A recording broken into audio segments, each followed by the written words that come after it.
منا کے دل لے لو سلام الذين ينقضون عهد الله من بعد ميثاقه ويقطعون ما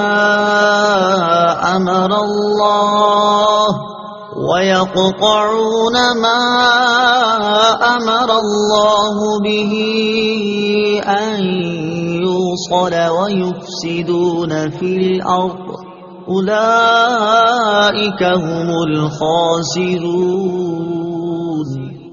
ترجمہ: وہ لوگ جو اللہ کے وعدے کو پختہ ہونے کے بعد توڑ ڈالتے ہیں اور اس چیز کو کاٹتے ہیں جس کے جوڑنے کا اللہ نے حکم دیا ہے اور زمین میں فساد پھیلاتے ہیں، تو یہی لوگ نقصان اٹھانے والے ہیں۔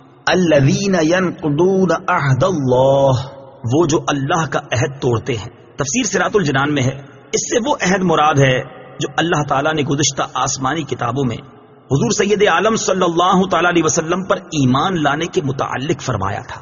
ایک قول یہ ہے کہ عہد تین ہیں۔ پہلا عہد وہ جو اللہ تعالیٰ نے تمام اولاد آدم سے لیا کہ اس کی ربوبیت کا اقرار کریں، اس کا بیان سورہ اعراف آیت نمبر 172 میں ہے۔ دوسرا عہد انبیاء علیہ الصلوۃ والسلام کے ساتھ مخصوص ہے کہ رسالت کی تبلیغ فرمائیں اور دین قائم کریں، اس کا بیان سورہ احزاب آیت نمبر 7 میں ہے۔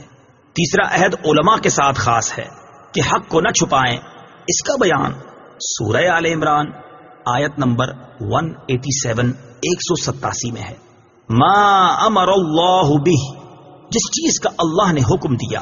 تفسیر صراط الجنان میں ہے، جن چیزوں کے ملانے کا حکم دیا گیا وہ یہ ہیں: نمبر 1 رشتہ داروں سے تعلقات جوڑنا، نمبر 2 مسلمانوں کے ساتھ دوستی و محبت کرنا، نمبر 3 تمام انبیاء علیہم الصلوۃ والسلام کو ماننا، نمبر 4 تمام کتابوں کی تصدیق کرنا اور حق پر جمع ہونا۔